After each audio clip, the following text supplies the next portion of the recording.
a família é substancial há 200, 300 anos. Não é obrigatório que a minha organização passe por essa lenda, por essa mitologia em torno de papai e mamãe. Mas insiste, né? Mitologia, ela insiste, eu sei que ela insiste. Então, mas talvez eu prefira obras que não vão calcar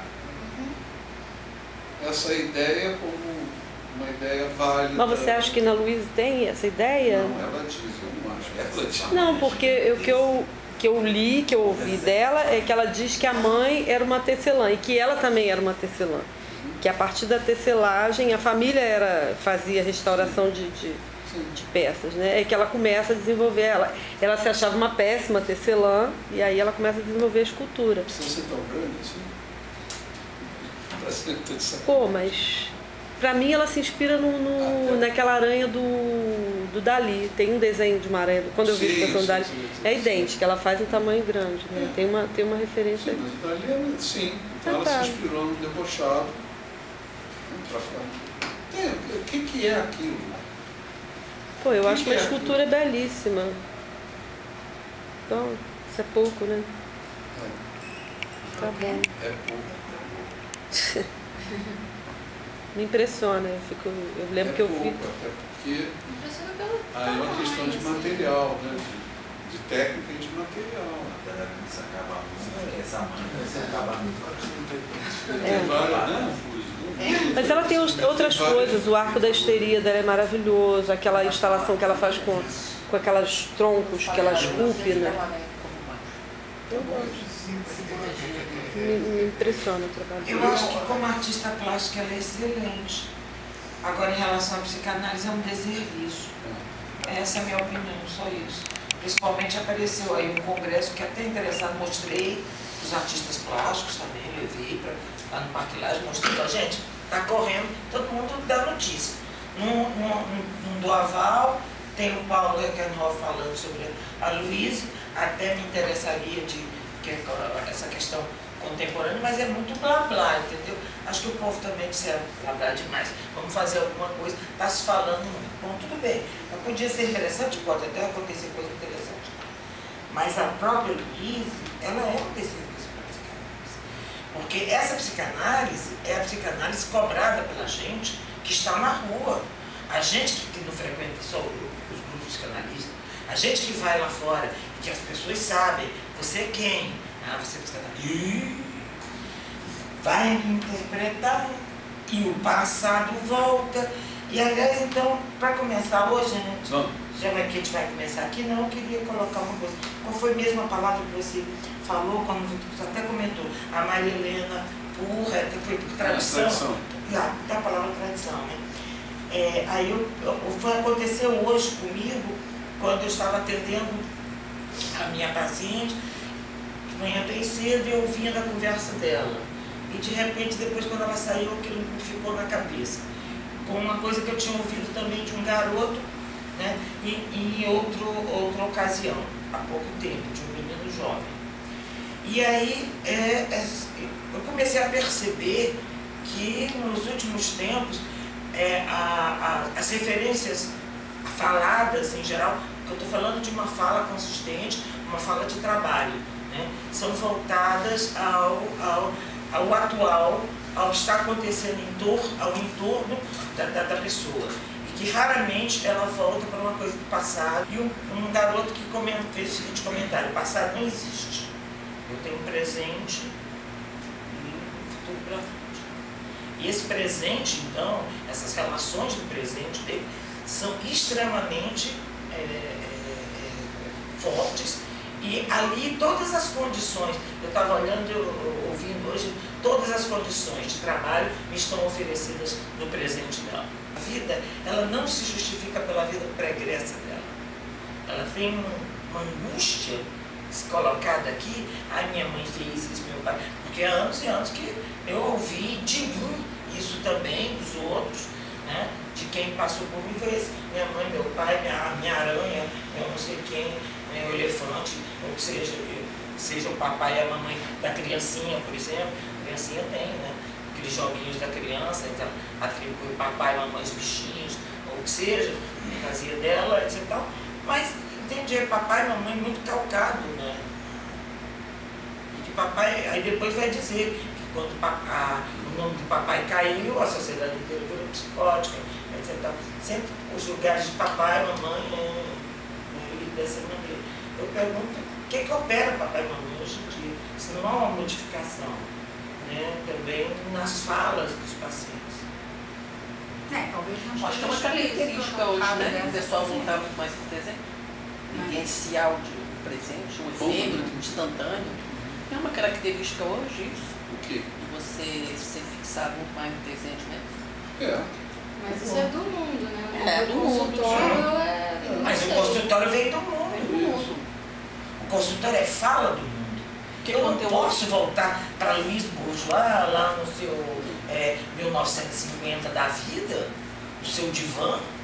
E o divã que tem hoje, aquele divã foi pernicioso, inclusive. Eu costumo dizer que eu passei por esse divã. A minha experiência de consultório esse divã é é pernicioso. Eu também Atual. vejo as pessoas falando Sim. faz e mal. Aí Pai da mãe de não, mas aí a pergunta que eu levanto, eu também ouço. Nesse sentido que você falou que a mamãe da Luísa é datado. Essa psicanálise, senso comum E nesse sentido, que eu estava falando, pode ser até que, também é como Chopin, pode ser até que algum dia eu venha voltar a gostar. Porque uma vez que transcenda essa ideia de que mamãe é uma aranha ou a aranha representa a mamãe, uma vez transcenda, talvez tenha uma coisa técnica. Não, como a plástica é excelente. Aparecerão outras metáforas. E aí eu vou gostar, mas no momento está pesado para mim. O Luiz Bourgeois está muito pesado. Grande artista. Então, eu estou achando genial, ótimo, essa discussão de papai e mamãe, acho fundamental. Até para o masoquismo. Não, principalmente por isso. Estamos no texto. Mas principalmente por isso.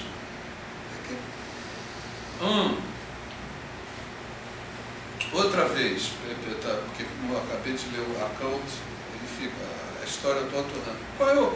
O Freud nem discordava dele, de que houvesse um trauma do nascimento. Por outro lado, seria exatamente essa discordância do Freud, de que havia um trauma do nascimento. É assim que é. E pelo seguinte, eu posso tomar uma série sintomal e colocar uma organização metafórica dando origem a essa série sintomal. Pois é, mas é uma... O trauma do nascimento nesse sentido, ele é da linguagem, né? Isso! Você vai chegar nele... Não, eu falei isso rápido demais. Não, eu imagino isso. Não é que entrar na linguagem é igual ao trauma do nascimento. Não. O trauma do nascimento é uma metáfora da linguagem. Como é aquela metáfora do Lacan, da placenta. Como a metáfora da placenta, como a metáfora, assim. como a metáfora do poder em Adler. Ela como objeto A, né? A questão é, em primeiro lugar, entender o inconsciente como um lugar alheio, como um lugar alienado, como um lugar lá no grande outro. E, em segundo lugar, que esse lugar, esse inconsciente, ele não tem as regras da lógica da consciência.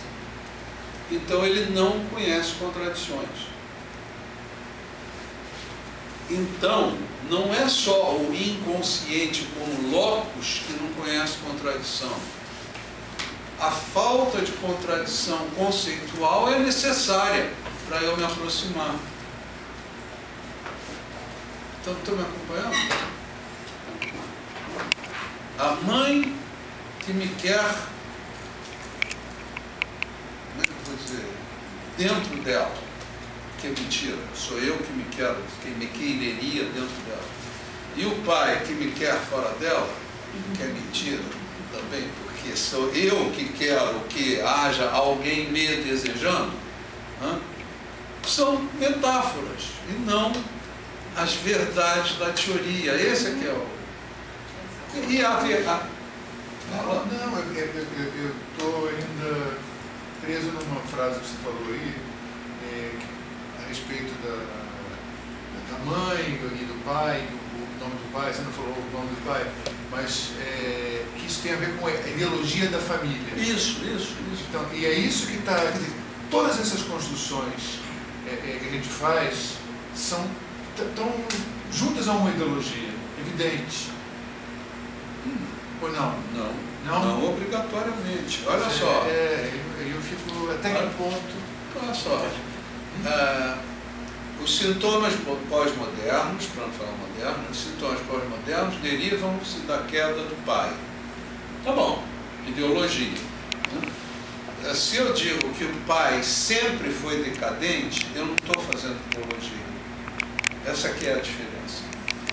Eu estou esclarecendo que dentro dessa metáfora paterna, essa metáfora é feita dessa maneira.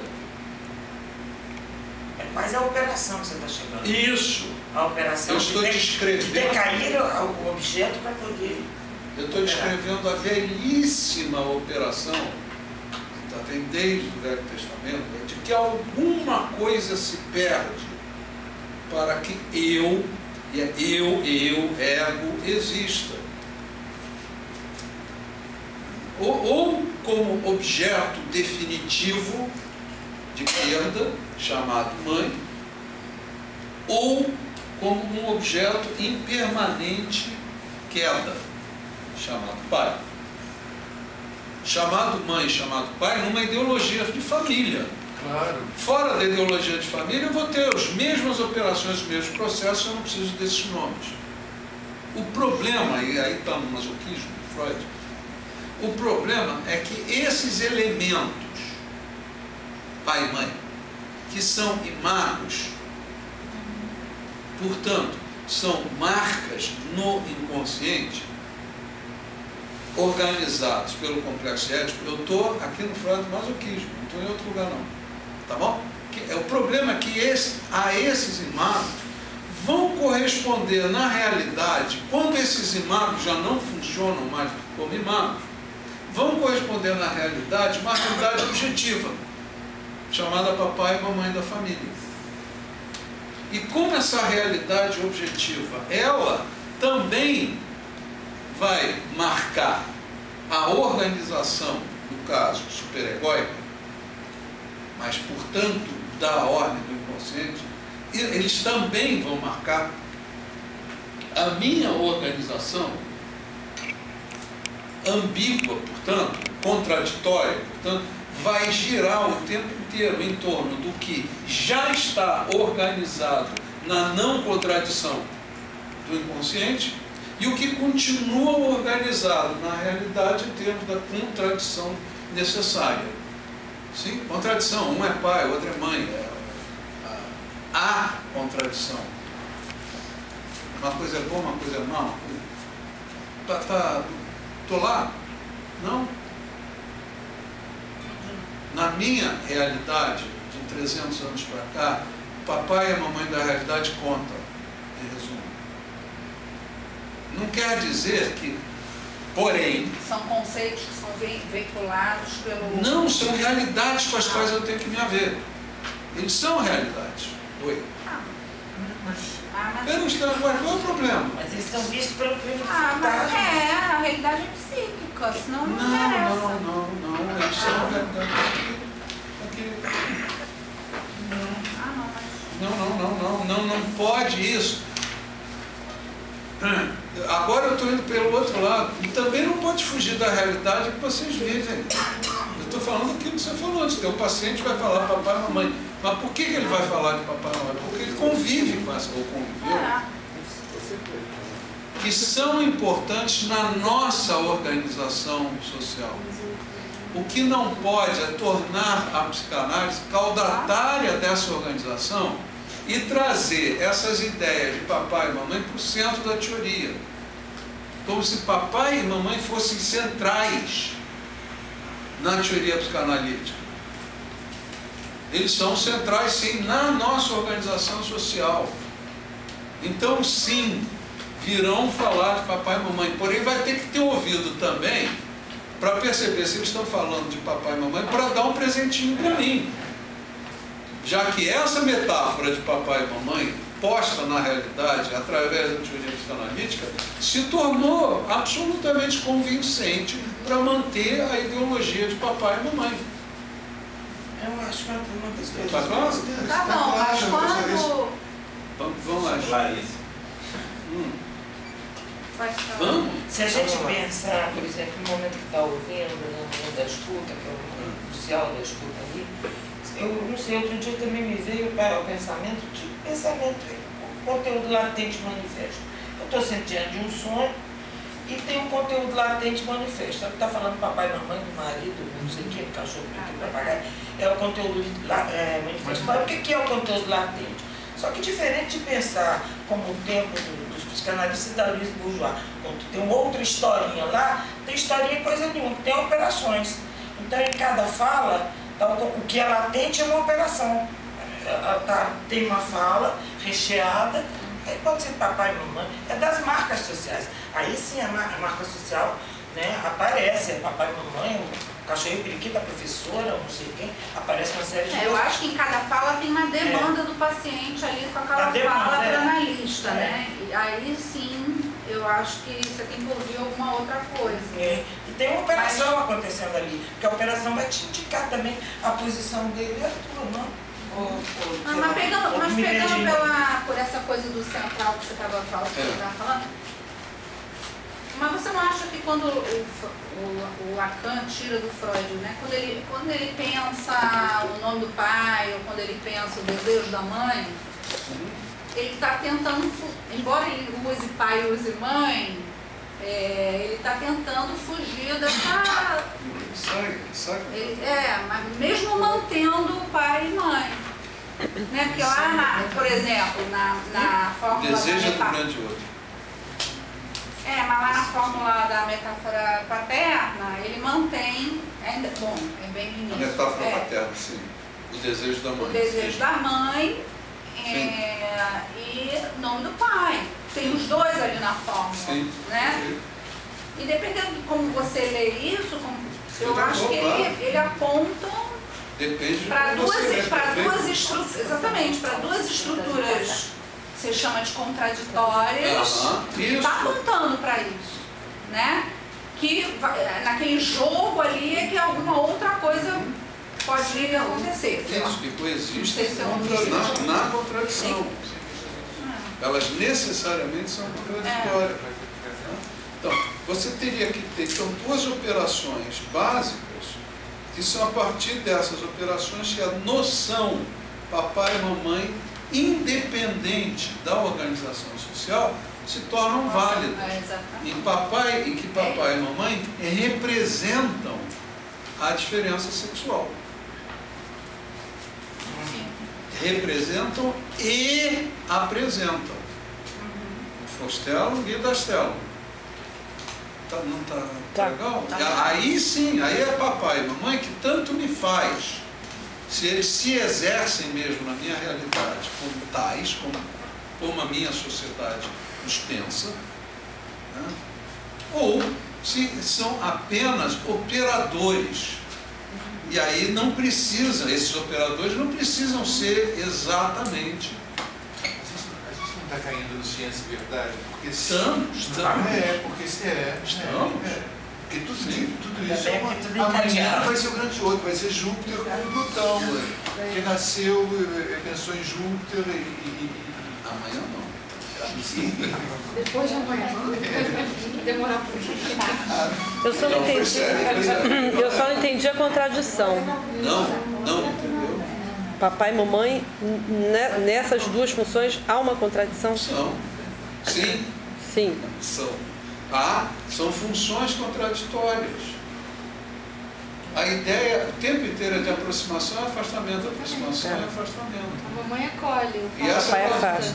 Ou é uma aranha, ou qualquer coisa que vai ou aproximar ou vai afastar. Esse é o romance familiar, em outras palavras. Mas aí que vem a Deu para pergunta. pegar a ideia do romance familiar em Freud? Mas aí é que vem a pergunta que eu me faço sempre. Talvez seja a pergunta que a Glória também esteja se fazendo. esses movimentos a gente vai perceber sempre atuando, né? As operações. Essa coisa de aproximação e afastamento. Sim. Porque falar que acolhe o alienação e separação. Alienação e separação. Alienação e separação, você estudou. Dependendo do nome que você vai dar. E o modo como opera. Porque aí você pode entrar aí entraria o masoquismo, por exemplo, o modo que está operando essa aproximação e afastamento. Então, olha só, haveriam operações que são básicas e que equivalem às operações da linguagem. E que são operações, eu não vou usar os termos clássicos, são operações de seleção que juntam ou que separam. Metáfora, metonima, são seleções. Na verdade, são seleções de acordo. Essas operações, elas selecionam, e na seleção delas, alguns elementos se juntam, alguns elementos se separam. Eu poderia estar falando aqui do nome do pai e do desejo da mãe.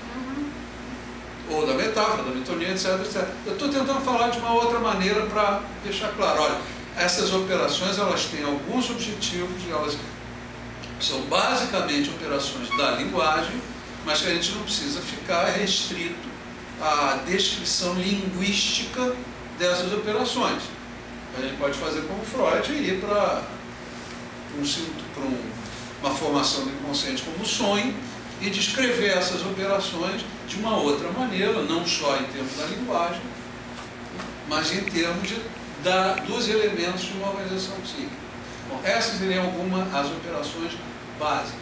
Sobre essas operações básicas, sintomalmente, sobre elas, vão aparecer outros trabalhos, aí são trabalhos, como do masoquismo, como do sadismo, como do amor, como do desejo, etc., que não são basicamente operações da linguagem, são operações já muito mais complexificadas, onde não atua apenas a não lógica do inconsciente, a não contradição, o descrescimento da contradição, etc., do não, etc., etc.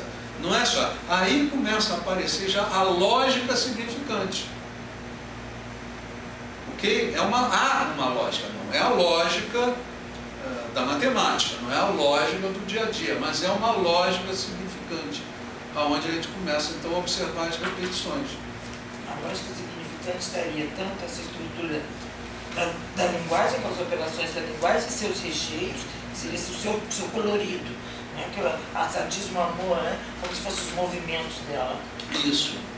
Essa seria a lógica do significante. A lógica toda, a lógica significante. Tá claro? Mais ou menos, né? Pelo menos dá para organizar. Então, a questão pai-mãe, aí, né, se torna aquilo que o Lacan chama do sonho de Freud, o complexo ético como sonho de Freud. Que eu acho que tem que ser dada toda a dignidade a essa formulação. Dignidade, quer dizer, o Lacan não está xingando o Freud, está dizendo que ele é um delirante que falou besteira. Ele está falando do complexo ético de Freud como uma organização onírica.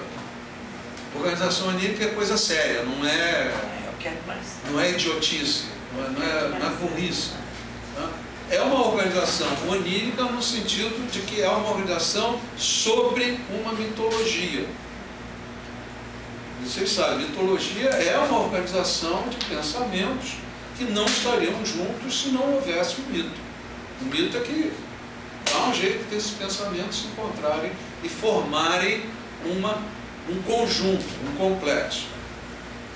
Uma sociedade vai se organizar em torno desses complexos e vai criar modos de defender esses complexos, modos de afirmar que esses complexos, mitos, são a verdade da sociedade.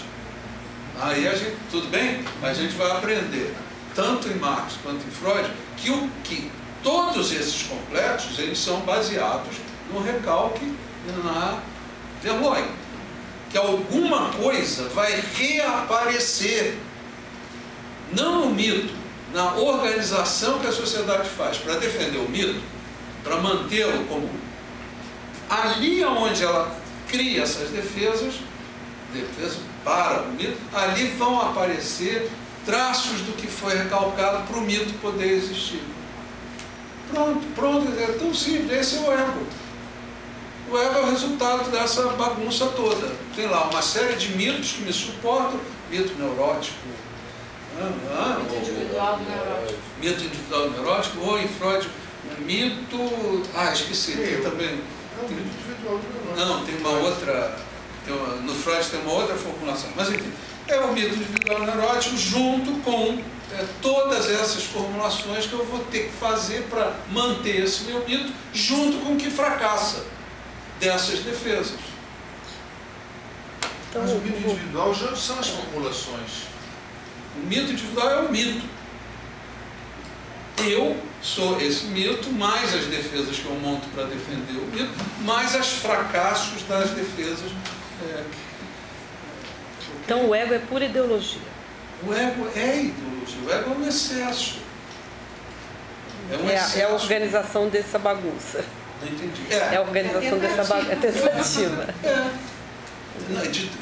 De fazer com que isso que eu estou chamando de bagunça tenha valor de verdade. E aí que vai entrar a psicanálise e a questão do masoquismo. Porque esse valor de verdade é que vai ser defendido pela bourgeois como sendo a mãe. A mãe é uma verdade. É o que os pacientes vão falar da mãe e do pai como a verdade da neurose deles, baseados na teoria psicanalítica que foi fornecida para eles. Mas isso ela disse há 50 anos atrás. Não, ainda hoje.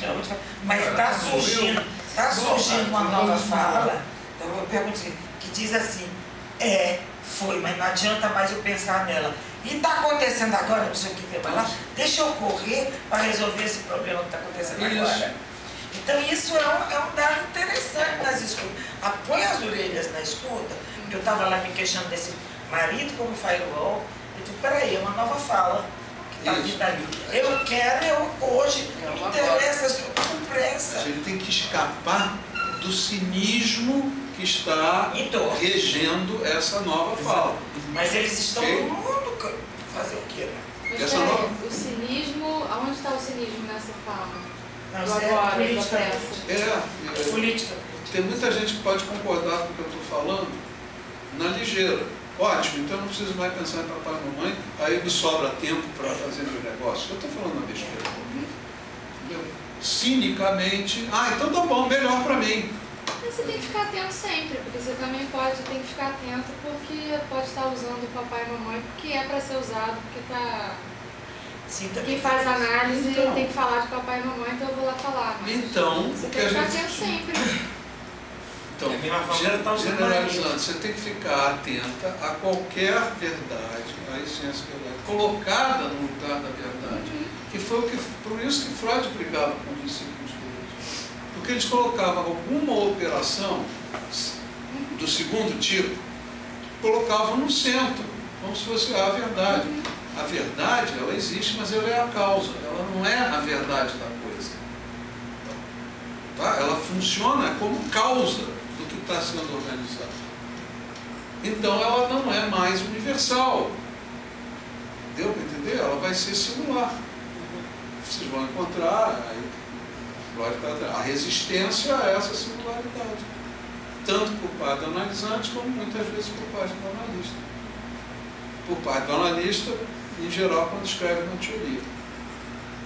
E com agravante hoje. Quer que um artigo teórico, quer que haja uma verdade nesse artigo teórico. Fica mais fácil de pensar assim, depois do Lacan, porque com Freud, ele tinha um pouco essa coisa fechada. É a leitura que essa coisa não sei, eu acho que faz sentido. Olha o Moisés monoteísmo aí. O Moisés monoteísmo aí. Ela é Moisés monoteísmo. Ele está suando há muito tempo para aprender a ler. A gente ainda está no beabá de aprender a ler. Mas é horrível para aprender a ler. O som é horrível, a gente sofre. Mas eu acho que, de qualquer maneira, é uma leitura que é feita do Freud depois do Lacan. Acho que... Não, Lacan ajudou a gente a resgatar. O Freud continuava sendo muito bem lido fora da psicanálise. Na psicanálise é que ele não estava vencendo. Gente, na tradução inglesa, Pega o Norman Brown, eu não estou dizendo que ele era lido corretamente, estou dizendo que ele era bem lido. Ele era valorizado devidamente, mas muito fora da psicanálise. Essa leitura positivista que é feita. Foi feito. Acho que isso é que... Eu concordo, Lacan ajuda, mas não é que sem ele... Lacan aponta, ele aponta. Mas tu pega o texto, esse texto é mal traduzido. Esse texto é traduzido pela IPA, já vem de tradição da Inglaterra, ligado pela IPA, e ao mesmo tempo depois mal traduzido ainda para o português, etc.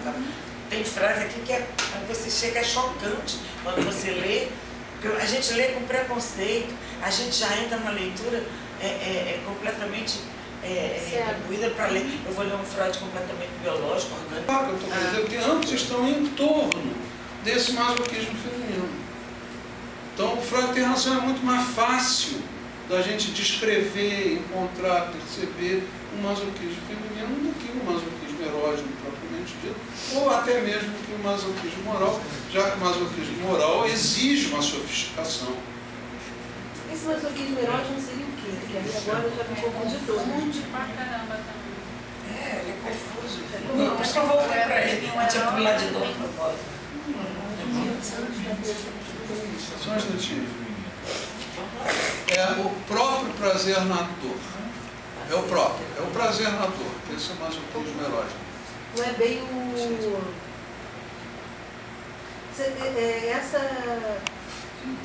Porque esse masoquismo feminino parece tanto uma coisa do fantasma, né? Já que é uma posição de fantasma, fantasmática. E tem muito a ver com uma fantasia masturbatória. Enquanto que no erógeno há alguma coisa que realmente está.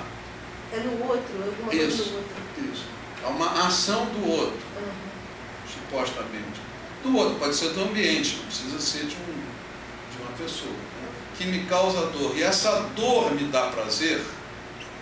Estou lá no erógeno. No feminino, além da coisa fantasmática, no presente, há uma coisa masturbatória. De autossatisfação. De uma satisfação dada por mim mesmo. A mim mesmo. A gente poderia dizer que não é isento, que esse erógeno... não, hein? Assim, as coisas misturam, né? Mas a gente poderia dizer que esse erógeno está relacionado com a alienação, a questão do significativo. Isso. Alienação e separação. Alienação prévia à separação. Isso. Exatamente. Ou seja, esse masoquismo... A submissão ao significante... É a boa sua vida. Ou seja, o erógeno, ele está ligado... Aí ele norteia tudo realmente, porque... Ele está ligado... É inaugural desse. Não. É inaugural. Isso. Então ele está ligado à instituição da pulsão como tal. O Freud aqui é bastante claro no que é obscuro. E a gente pode dizer que no feminino, que já está em jogo ali, é uma... Já que falou da questão, a diferença sexual, a questão da castração. Já se instalou. A coisa fálica já está... Já está estabelecido. Já tem uma organização já há uma preferência. maior. Mas você chamou o Batse de feminino? No Batse você chamou de masoquismo feminino? Sim. Sim. Mas o que não é feminino, mulher. Tá, não, sim, não, que eu estava pensando no Batse como esse masoquismo erógeno. Não, já tem tudo uma organização. Uma estrutura. Olha só. Olha só, Freud, para eu entender o masoquismo erógeno, tem que haver linhas constitucionais dele. E vai permanecer incompreensível, a não ser que nós decidamos fazer algumas assunções sobre uma matéria extremamente obscura. Fazer assunções. Supor a pulsão. Não dá para, estou no Freud, dizer, não dá para eu entender o masoquismo erógeno sem eu ter algumas assunções. Os outros, eu posso tirar alguma coisa da realidade e através dessa realidade, descrever o que eu estou pensando. Mas sobre o erógeno, eu não vou poder pegar da realidade. Portanto, eu vou voltar para aquela ideia do Bichat, eu tenho que pensar numa tendência ao nirvana, uma tendência... Qual é a palavra? Prazer. Não é prazer. Não, é estabilidade. Estabilidade. Seria, eu acho que é a melhor palavra. Uma tendência à estabilidade, como sendo a tendência básica da pulsão. Ou seja, a tendência básica de algum empuxo significante. Sacaram? De algum empuxo marcado pelo significante. Essa seria a tendência, a dar, aquilo que eu falei, estabilidade. O masoquismo... Essa tensão é entre essa tendência e esse significante? Não. Esse empuxo? Não. O empuxo já marcado pelo significante é a pulsão de morte.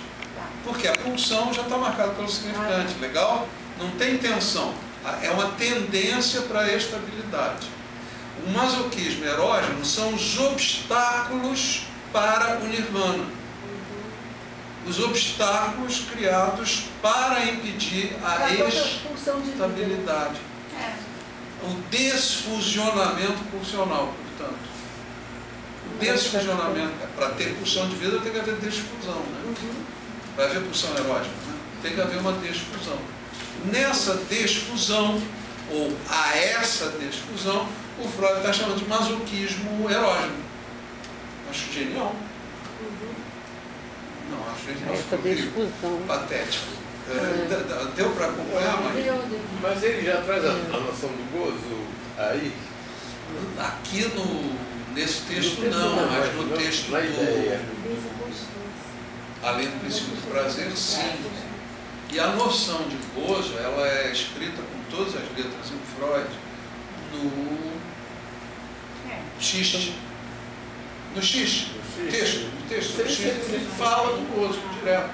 Assim, direto, quer dizer, ele aponta, prepara a presença do gozo no riso do cara que conta a piada. O raciocínio sendo, o cara que conta a piada já sabe o final. Por que bi? Ponto de interrogação. Né? Aí ele explica, Freud. E o riso dele é o gozo. O riso de quem a piada não pode mais fazer efeito de xiste, porque ele já conhece, esse riso dele é gozo. Eu estou citando, ele usa a mesma palavra em alemão, que significaria gozo. Lustre. Que é o esgar do homem dos ratos, quando conta. O esgar de você, né? É um jeitinho. Uma expressão, não é? É um jeitinho, porque eu estou me lembrando da Cine, a Cine com o seu esgar. Pois é. Do nome de Cine, então é esse jeitinho. Então, esse jeitinho do rato. O jeitinho da Cine, né? Quando conta algo que ela já sabe. Interessante esse negócio de já sabe.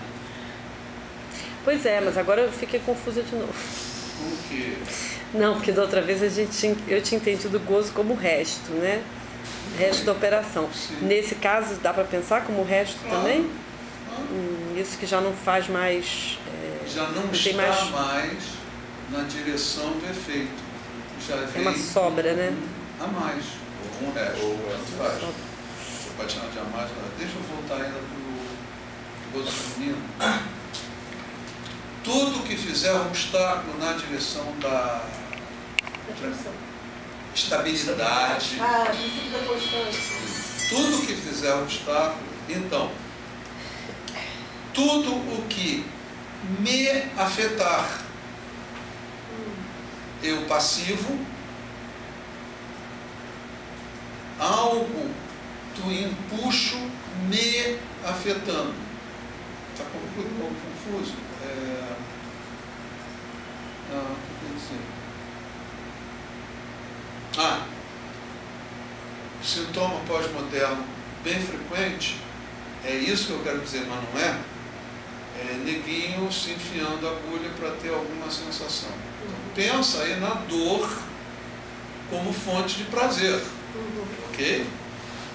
não no sentido masoquista, do sadomasoquismo. Esse prazer aí não é o prazer na dor, mas é o prazer de se afligir alguma coisa, Se afetar. de se afetar. Quase que de existir, né? Então, é isso. Tudo o que for obstáculo para impedir a estabilidade é uma maneira de existir. Isso aí é muito claro que você pode desenvolver isso com o mal-estar na civilização. Outra vez, duas maneiras de ler. Você pode ler, o Freud está dizendo que não adianta nada fazer revolução porque o sofrimento é inevitável. Ou você pode ler, tudo o que for além desse sofrimento é sacanagem. É para ser impedido. Porque esse vai ter, então não precisa dos outros. É um básico. Tá. Mas eu não estou querendo politizar, se bem que isso é politizado. Eu estou querendo deixar claro, olha, em Freud, num certo momento, a nossa existência a nossa, do ego, a da organização, é baseada no masoquismo.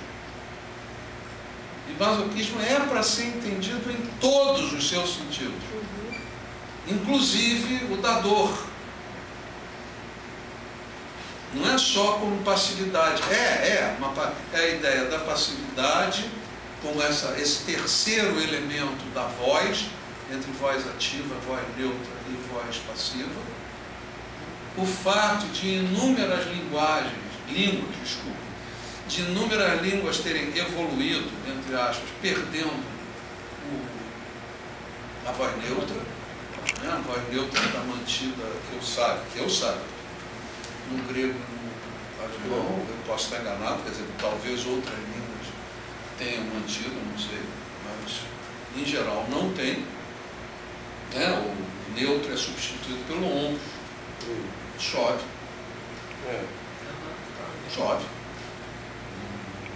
Não é um... O chove é mais complicado porque é o il, não é? É o quê? É o il bleu. Isso em francês É. Mas Não, mas é o on é melhor em inglês. Fizeram quem? It rains. Melhor. O will também é melhor. O on é fizeram, é um desconhecido. Pois é. Por isso que eles, o chove, o bleu é mais complicado porque tem o il, não é o on. Mas o chove não tem sujeito da ação. Não. No Bates também não. Mas No Bates também não. Mas não é uma voz neutra, porque não tem o sujeito, não tem voz. Sim, e no Bates também não tem sujeito. Tem. Alguém bate. É um sujeito indefinido. Alguém Alguém. sujeito. Pode saber quem, mas sujeito indeterminado. Mas tem alguém É bate. indeterminado em português. O chove é sem sujeito. É sem sujeito. O Bates é sujeito determinado. Mas tem sujeito. Agora, em inglês é it, e em francês é il pleut. Em francês é isso aí. A gente tem que recuperar o artigo do Bandenice, tá? Talvez tenha na pasta. Aí você falou quanto a masoquismo erógeno, o Freud diz que é preciso fazer asserções. E Não, esse quanto ao erógeno, asserções. E quanto ao feminino, observações. observações e retiradas da realidade? Isso mesmo. Retiradas da realidade. Nós temos suficiente conhecimento desse acquaintance com esse tipo de masoquismo em homens. Para quem, conforme o material que eu tenho comigo, eu vou restringir minhas observações. Tá? Derivadas de sujeitos masoquistas e, portanto, em geral impotentes, cujas fantasias ou terminam num ato de masturbação ou representam uma satisfação sexual elas mesmas, as fantasias. Então, sim, é retirado de material empírico. As manifestações, né, dos masoquismos femininos. Os 4 movimentos, não é isso? Mas eu falei de propósito, como ele fala do masoquismo feminino e imediatamente engrena o homem. Para não ter dúvida quanto à noção de Freud a respeito de sexualidade. Não existem homens, não existem mulheres. Existe a diferença sexual. O feminino é altamente aplicado ao que se chama homem. São posições. Altamente. Posições mesmo. A É mesma uma forma que não existe analista, existe posição. devagar, é só a mesma forma, devagar. Porque Eu entendi. A questão do feminino também vai rolar por aí. Mas é que a questão do feminino pervade toda a sociedade, a criança é feminina. O lugar do analista seria feminino, nesse sentido que a gente está usando. Mas são lugares do recebimento, são lugares da falta, são lugares da inação. Eu não sei se essa palavra existe, mas inação. Vamos falar Existe. existe. Pode ser inanição. Não, Inação. Porque naquele jogo de palavras do Globo, eles não conhecem essa palavra. Não. Eu não sei se Bota o vai não inação, conhece. eles não. Você bota inação para significar o quê? Inação, não, aquele joguinho de palavras. Ah, tá. Eu acho Pensei que que a era palavra inação e eles não. não aceitam. Lá vou eu ver. Sacanagem, tem que reclamar. Olha aí, que eu acho que é diferente. Lá vou eu. Olha aí, Inação é inação. outro sentido. Não é licença. Lá vai ele pro Google. É a não ação. Tá viciado, hein? Nada como iPhone. Ah, vai lá. Nada como iPhone, não acredito. É rapidinho. É rapidinho. Ele vai ver se a palavra existe? Mas eu acho que não Vou botar aqui noção para ver se. É porque pode ser confundido com inalação, né?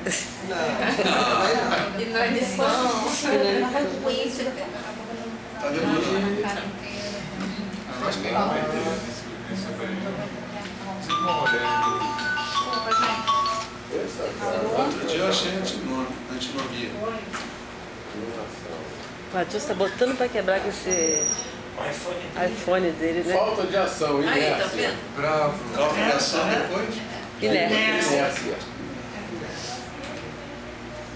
Então, tá. Então, ótimo.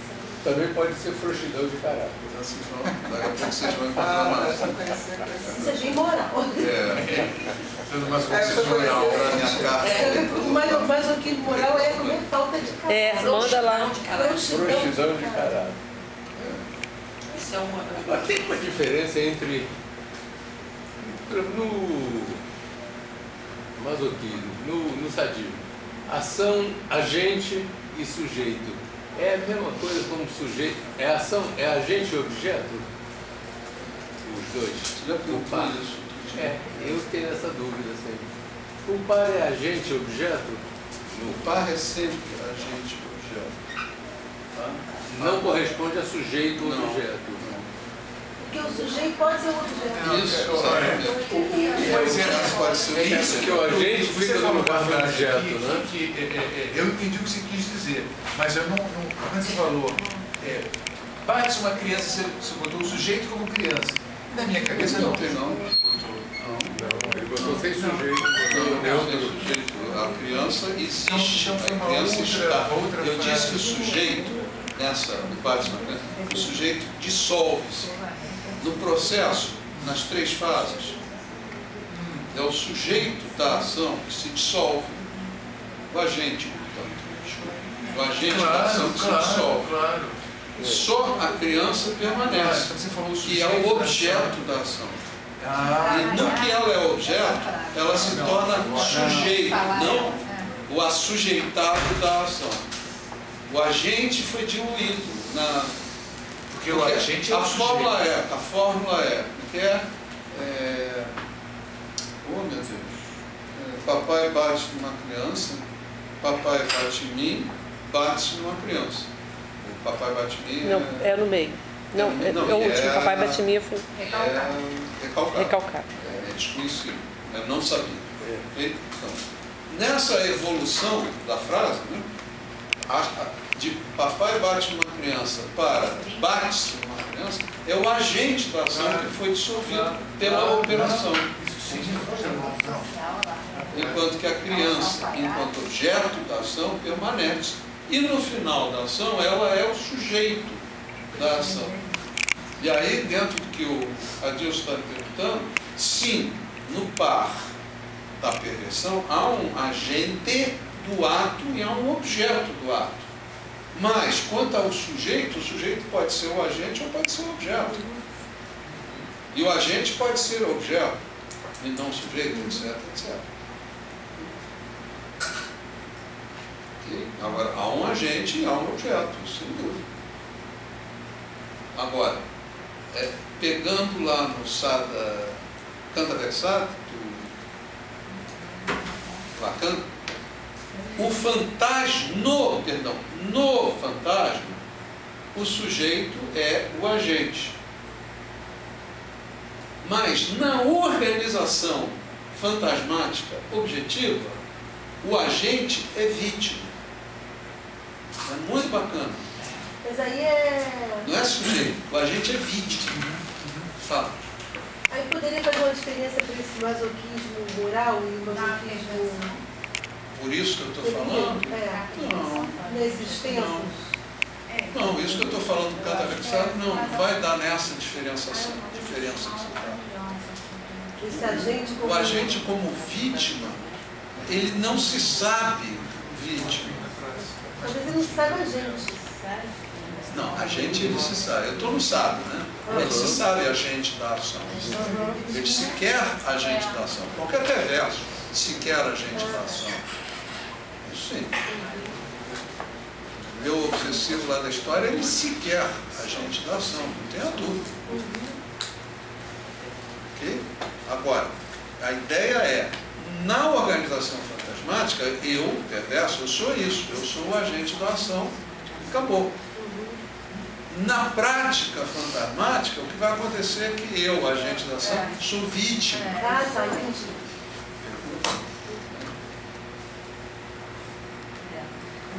Eu posso não ter consciência dessa. O Sartre tinha.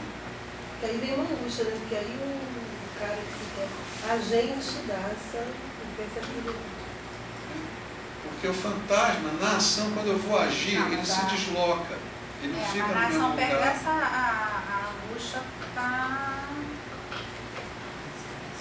no outro ali, não está no outro. Está desmentido. É mentira. Isso é propaganda. Propaganda enganosa. Deixa eu só botar no quadro e vamos embora. Como que são os três tempos? Papai bate numa criança, papai bate em mim, outra, O que você falou? São os três tempos roubados. Os três tempos. Papai bate numa criança, papai bate em mim, bate numa criança. Ah, o outro O segundo tempo sendo eliminado.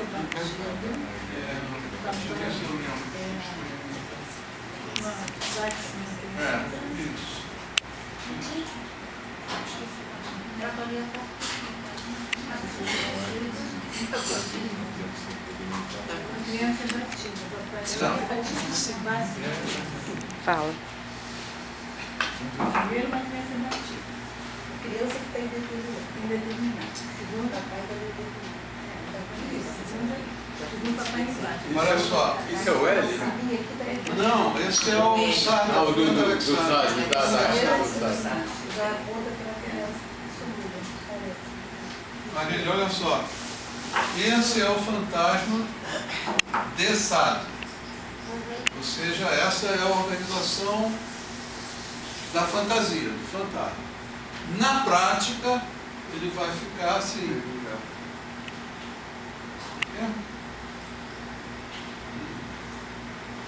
Isso. Na prática, ele fica assim.